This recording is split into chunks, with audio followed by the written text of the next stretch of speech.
And first of all, I would like to thank you all for inviting me here and for being here and listening to me. I'm very happy to come halfway across the world from Norway and to Brazil because this is a topic that is of great interest to me. Now, first of all, libraries have always had as one of their main tasks to secure access to information, knowledge and culture to all. And when the world now experiences globalization of knowledge, digitization of content and the challenge of bridging what is called the digital divide, we need to rethink how libraries are to manage the transition from the traditional dissemination of knowledge to new ways of communication.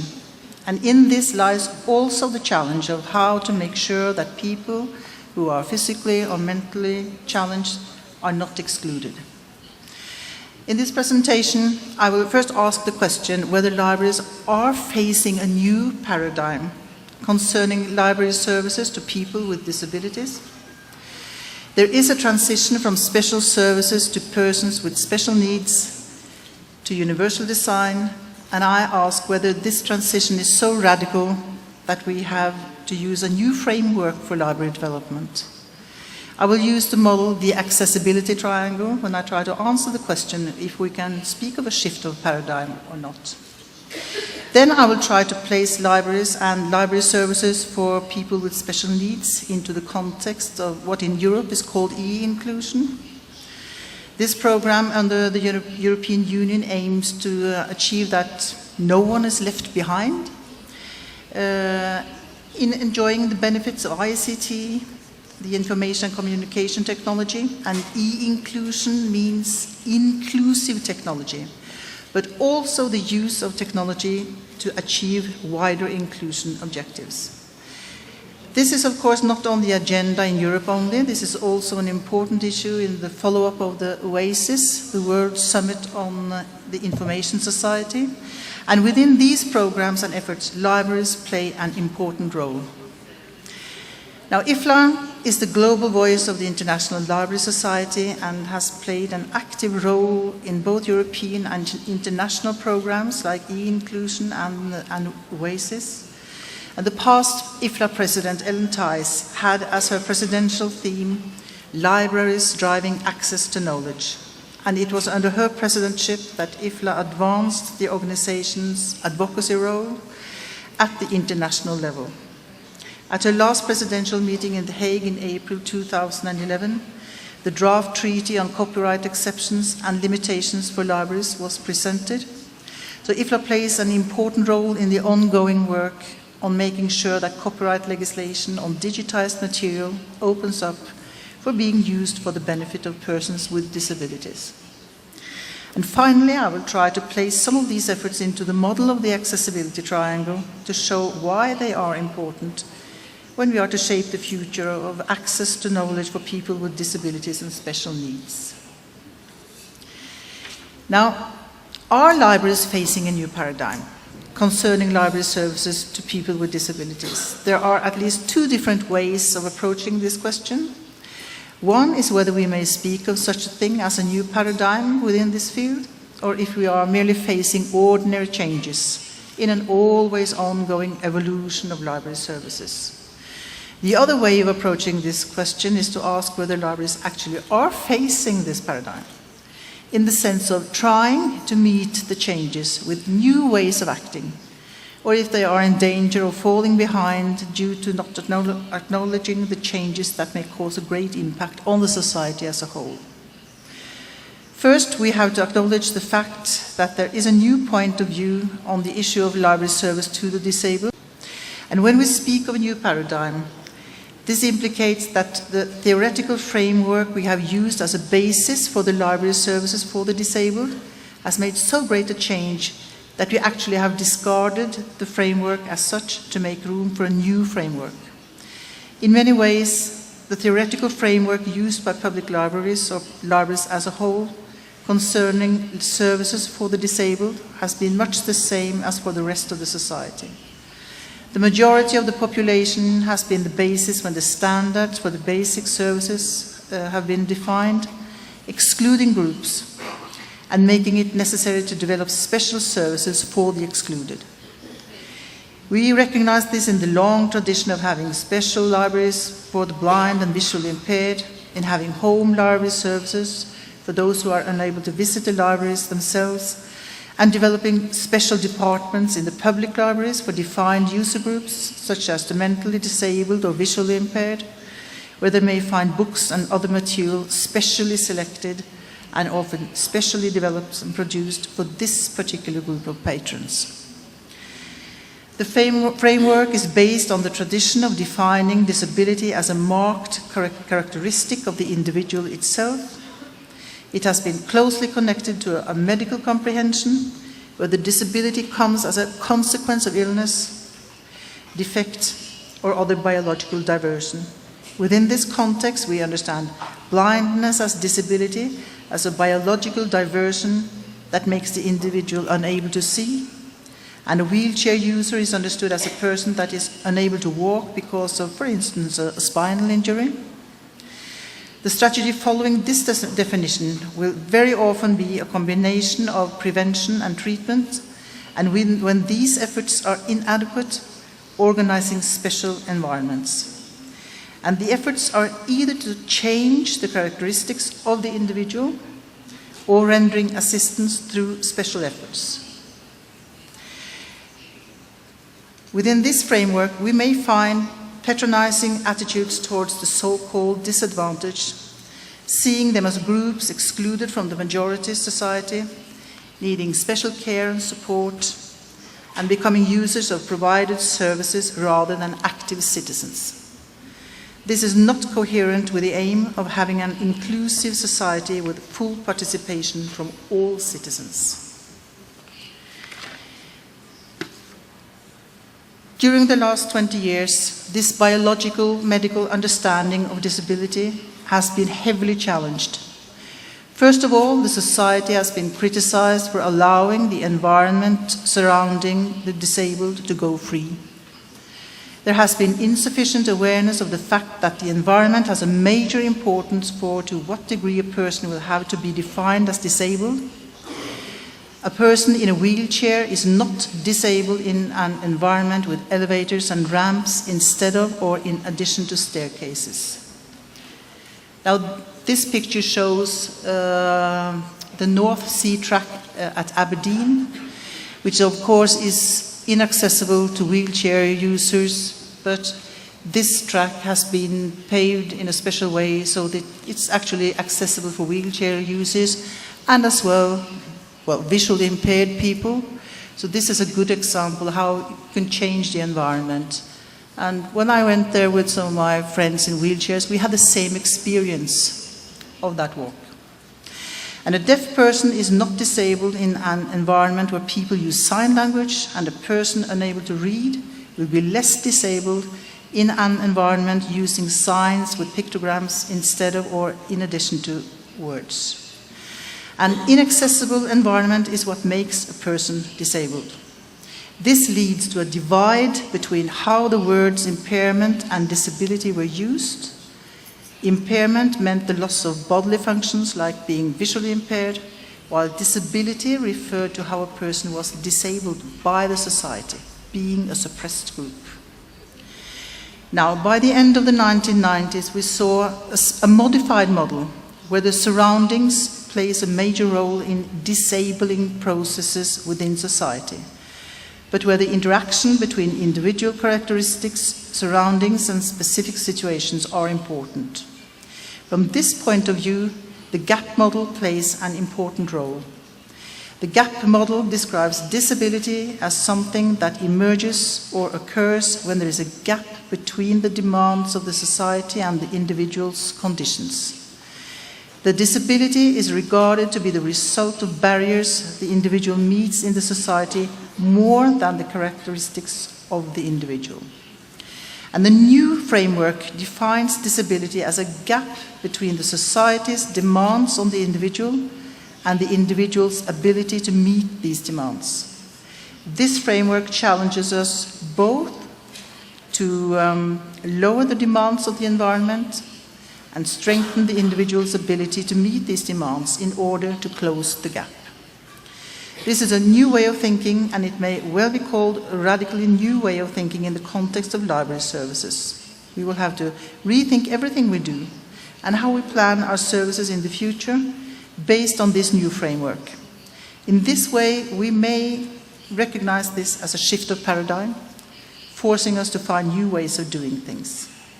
And if we do not accept this as a new paradigm, but define the theoretical changes as just an extension of the ongoing development, we may of course go on developing the services rendered to the disabled on this basis, and even probably succeed in giving satisfactory services to major groups of the society.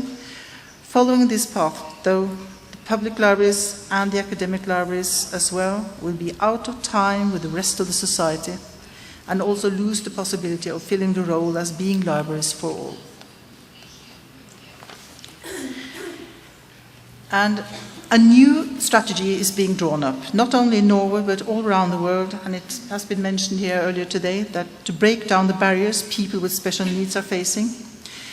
We see it in the United States, in Great Britain, Norway, several other countries have adopted anti-discrimination legislation that includes people with disabilities.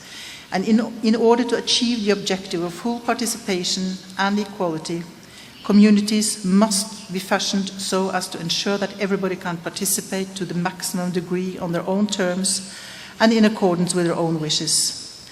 Accessibility for all is a social right and should in principle be achieved in a non-discriminatory way by an expansion of present availability. And accessibility for all requires universal design. Universal design is the shaping of products and environments in such a way that they can be used by everybody as widely as possible and without the need for further adaptation or individual design.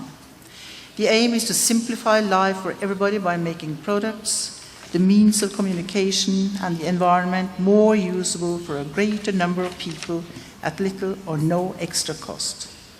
The target group for a universal design is everybody, regardless of age, size, or ability. And the threshold is lowered without creating new groups to whom access is denied. And this is, you see two pictures showing two entrances.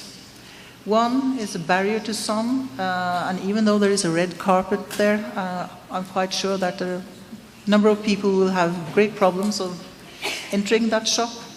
And the other one is very accessible to all, perhaps with the exception of small children who are afraid of Norwegian trolls. And I'm not sure if you know trolls here in Brazil, but they are very scary, and you see a stuffed one with a Norwegian flag in front of the entrance. A very simple example is the need for a good general lighting in a library, a necessity for those with impaired vision, but it is also a benefit for all visitors in finding their way around. Another simple example is eliminating plants causing allergy in the library area and its surroundings, and this way avoid excluding patrons with asthma or allergies. Automatic door openers are often necessary for wheelchair users to enter the library building, but also very convenient for parents with baby prams or strollers, or people who just have trouble opening heavy doors. The universal design has become a well-known strategy in public planning in the last years, already showing results in accessibility to all within fields like public transport, city planning, and design of everyday utensils. Education and training of professionals like architects, designers, and city planners has contributed to this development, along with strategic work from governmental bodies like the Norwegian Delta Center, who has produced guidelines and toolkits for planning and developing. The Delta Center is the Norwegian Center of Competence for Participation and Accessibility for Disabled People. It has, among other things, been responsible for drawing up accessibility standards for schools, museums, and libraries, and also supplies information on making the internet available to people with disabilities. New ways of thinking in the libraries, well, demands new ways of action also. What actions may this be? The Norwegian Delta Center has drawn up a model that may be useful in defining the library's services to people with disabilities, using universal design as a major strategy in an attempt to narrowing the accessibility gap, but also placing individual services within the model. And I will use this model to place both ordinary and special library services within a new framework, and I will use both traditional and new examples from the libraries. And you have to excuse me that many of my examples are from Norway, but being, a Viking ancestor from Norway, well, that is, that is the place I know the best. And this model, the accessibility triangle, it may be known to many of you, but this model is divided into 4 sections, where the basic section contains universal design as a major strategy. Shaping of products and environments in such a way that they can be used by everybody as widely as possible and without further adaptation or inclusive design. The more effort one puts into this strategy, the more inclusive will the library services be altogether. And the higher up the division line between this section and the section above comes, the more inclusive is the library to all, and the less effort will have to be made on the higher levels in the model. In Norway, the project, The Accessible Library, was carried out from 2001 to 2004, and the aim of the project was to give disabled users the same access to the library services as other users. The main objectives of this project have therefore been to remove disabling barriers in the physical surroundings and increase accessibility to electronic services in the libraries. One of the projects of the project is an accessibility guide to how to develop accessible libraries based on universal design. The guide is also supplied with a simple introduction guide, and with the accessibility guide one may take a step-by-step tour, starting with the access to the library building from the closest public transport stop, parking availabilities and library entrance area. The guide makes it possible to go through the library premises and check out the accessibility of shelves, signs and other information, lighting, toilets and other facilities, door openers, elevators, cafes, all based on acknowledged standards and recommendations. And the final result of such a checklist walkthrough is a very good basis for developing a local action plan for accessibility. The libraries must also consider the demand of 24-hour accessibility to electronic services. The further development of electronic trade and lifelong learning through internet-based teaching demands this. New technology can give older people and the disabled greater possibilities to participate actively in the community, but it can also create new barriers. Where there is a disparity between the expectations of the individual and the functional demands of the environment, information and communication technology can create new obstacles instead of improved accessibility. It is therefore vital that everybody should have access to the new technology. I think we have had examples mentioned, like the touch screen. It's so smooth and it's so nice, but if you are visually impaired, it's really not very useful. One way of securing accessibility to the library's website is to follow the WAI guidelines provided by the Web Accessibility Initiative. And one of the examples these guidelines give is the importance of giving images used on the web a textual description, making it possible to be read also with artificial speech or by a braille list. And this way the information is available also to blind or visually impaired. And this also accentuates the use of standards that supports web pages to be read in a uniform way in different browsers. Simple adjustments may simply result in better accessibility to the digital library. And now the next section of the triangle contains adjustments for specific groups or inclusive design. To render services to groups of individuals with special needs, the library will have to supply the universally designed library and library services with special equipment and initiatives. And again, the more inclusive these efforts are, the less effort will have to be made on the next level of the triangle. And in the project, the Accessible Library, a computer with the necessary technical devices for various user groups, and the DAISY format for digital talking books were some of the measures taken to include groups with special needs. The Norwegian government has now implemented software providing a speech generator on its information website, making all text accessible to blind and visually impaired, and also to the large group of people with dyslexia or other reading difficulties. So by clicking on the button, listen to the text, it opens up the software, and large amounts of governmental information is available to all by reading aloud, 24/7. And with 25 million visits a year, and I have to add, Norway has 5 million inhabitants, so 25 hits a year it's quite decent. This website is probably one of the most important governmental information channels and should of course be available to all. How many visitors do the library's websites have in a year? How accessible are these websites? Or how, more important, do we know at all whether they follow the standard guidelines or not? And other inclusive efforts to be done may be the production of easy readers, tactile books or audiobooks, already well known to the public libraries and still necessary to provide for groups who find the traditional collection of the libraries less available. But when more and more text-based information is digitized and made available by speech generator and braillist, the more resources may be used for production of specially arranged audiobooks for those who are in need of such, and in such ways strengthening this production.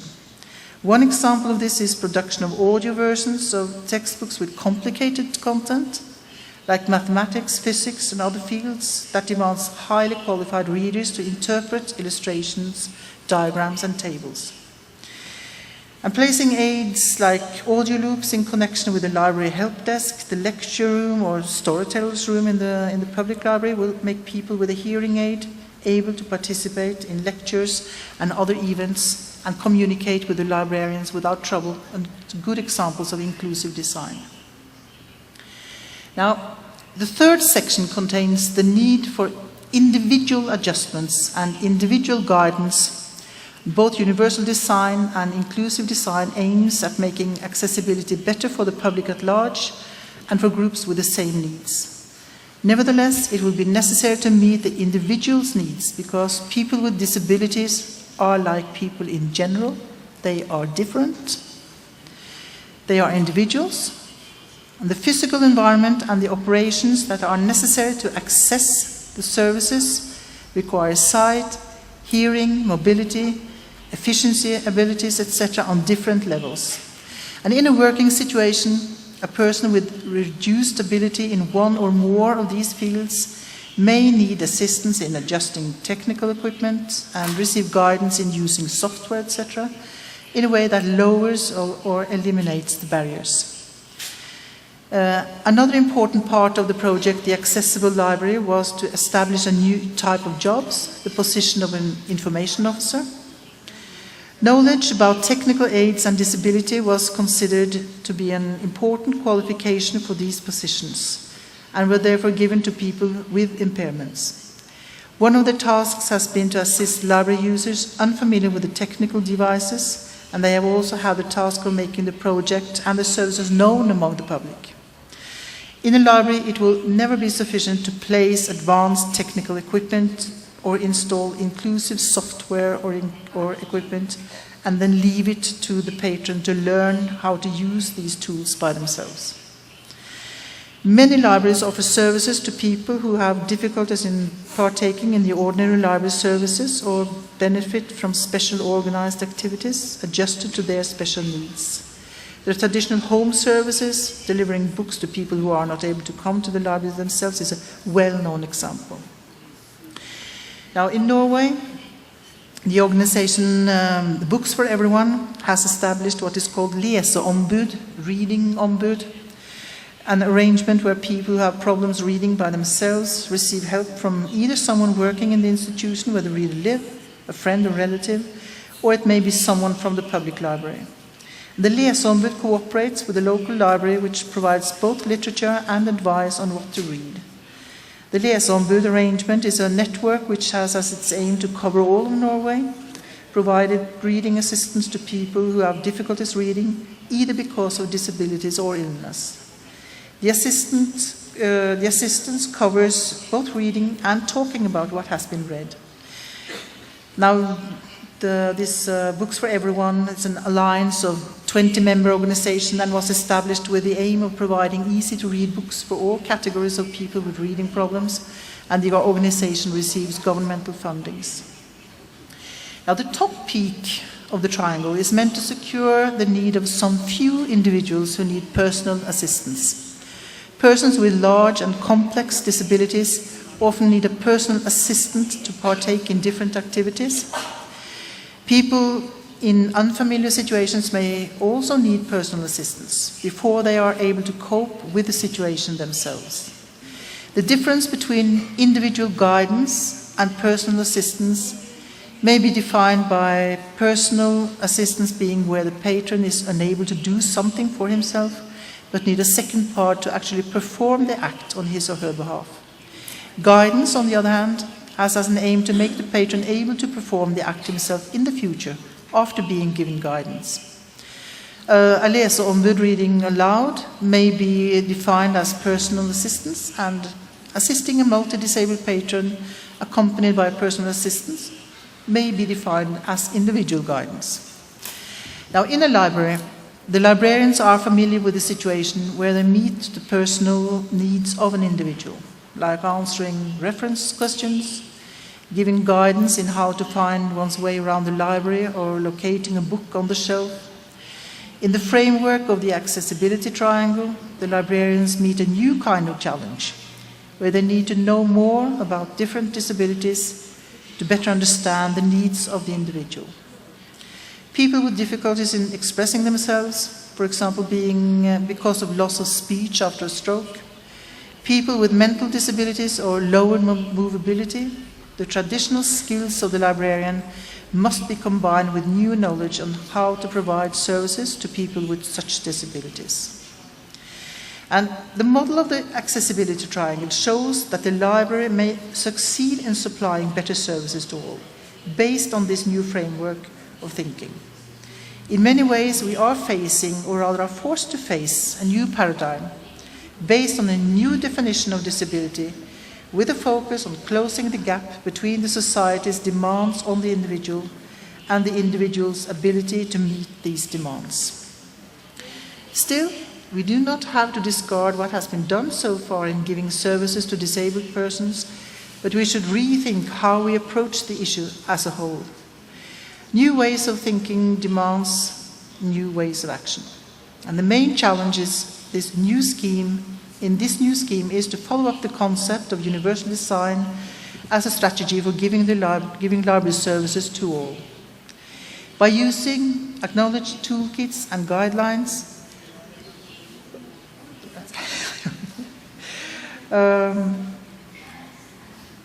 both the physical library and the digital library services may be developed to secure accessible services to as many as possible. The main challenge, though, lies in the need for raised awareness for the new framework and for building new skills in the libraries. There is a need for a more user-centered approach, securing services that are both usable and user-friendly. There is a need for knowledge on how to meet the needs of both individuals and defined user groups, knowledge on how to make digital services available to all, and knowledge on how to make use of the concept of universal design. The new framework is already there, and the libraries need to face the challenges of giving library services to disabled patrons within the new framework. Now, digital inclusion is an increasingly acknowledged global goal. We find governmental programs on digital inclusion in Europe, like the e-inclusion program within the European Union, which is to encompass activities related to the achievement of an inclusive information society. But we also find similar programs on governmental goals in USA and throughout the Americas. And in 2008, California's Center for Accessible Technology launched its California Digital Inclusion Program, working in coordination with the California Emerging Technology Fund. And the goal of this program is to improve web accessibility for people with disabilities. Overall, in such programs, the focus is on inclusion of people who are physically or mentally challenged. And I recently learned that there is a similar program in Brazil, Inclusão Digital, and my Portuguese is not very good, so you have to forgive me, which also aims at building digital competence and where libraries are important stakeholders. Now, what is important is that in all these programs, libraries have a renewed mission. Libraries are democracy builders, securing the freedom of speech for all by bridging gaps between those who have access to knowledge and those who have not. Now, libraries also bridge the gap between those who master the new technologies and those who do not, the digital divide. In such a context, libraries are even more important than they have ever been. They are a driving force in securing access to information and knowledge for all. So therefore, secondly, the accessibility triangle is useful for implementing the strategy of individual design when we plan the future of access to knowledge for people with disabilities and special needs.